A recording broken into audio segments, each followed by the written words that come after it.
Alright, we're going to throw a new fuel line and filter in this thing. Doesn't seem like it needs it, but when I build a saw, you know, if I'm just working on one for you and just you need it running or whatever, that's one thing. When I build a saw, it's going to be running outside of factory specs. I just replace these. Every saw I build, peace of mind. Put a new fuel line. You know, in fact, this one actually feels a little spongy down here now. I mean, it doesn't take any time for, you know, you guys know ethanol. It doesn't take any time for it to start eating stuff up. So fuel lines aren't cheap. They're absolutely worth it. Get it stuck through there.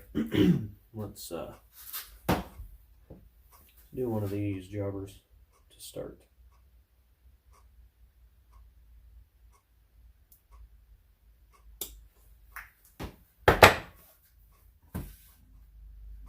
Oh yeah.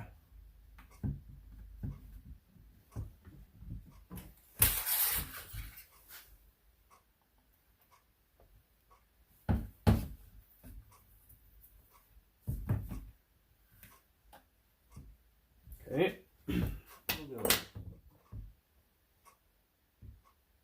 Oh yeah.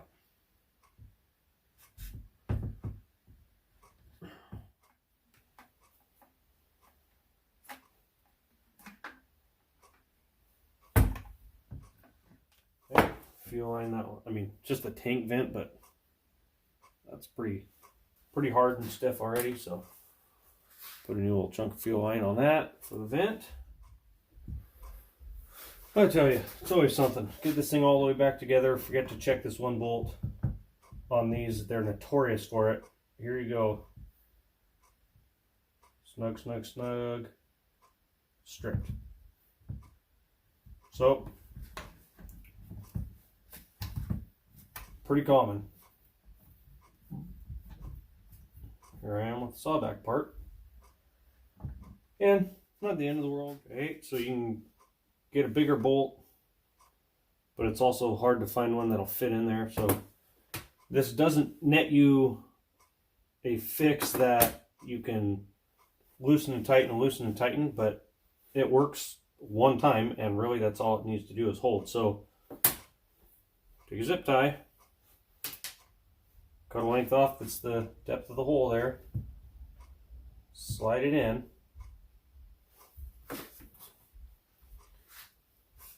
Sometimes you gotta use a little force, but you'll get your bolt started. And that plastic zip tie will be enough to take up the extra space. Get your threads going, and you'll be surprised how well that'll hold. Whoops, as long as you don't. Okay. It's like you're threading it into a brand new hole again. Like I said, you can't, you know, put it in and take it out, put it in and take it out. It's not going to hold, but if you have to take it apart for some reason, cut a new piece of zip tie, put it in there. But it'll allow you to snug that right up. Get you exactly what you need. Keep that mount nice and firm and tight. Okay, now, just like, I mean, it's tight. Okay, so kind of a little hack. Works on plastic, works on metal too, or wood, or whatever else. You just use the material you want to use, and that's appropriate for the job. But now that mounts in there nice and tight, I'm going to move. These go bad, and then when you're cutting with a saw, it allows the body to move where it shouldn't, because because this isn't holding tight anymore, and you'll end up getting like pinched fuel lines, kind of little runnability stuff. So might as well check this one while I'm under here, right? That feels pretty good. It's still got all kinds left. So anyways, figured I better show that. I know common knowledge to a lot of people, but some people maybe don't know about that little hack, so get you back on the road without thinking you have to buy a whole new tank, because you got a stripped out hole, and JB Weld is not going to hold in there, plain and simple. So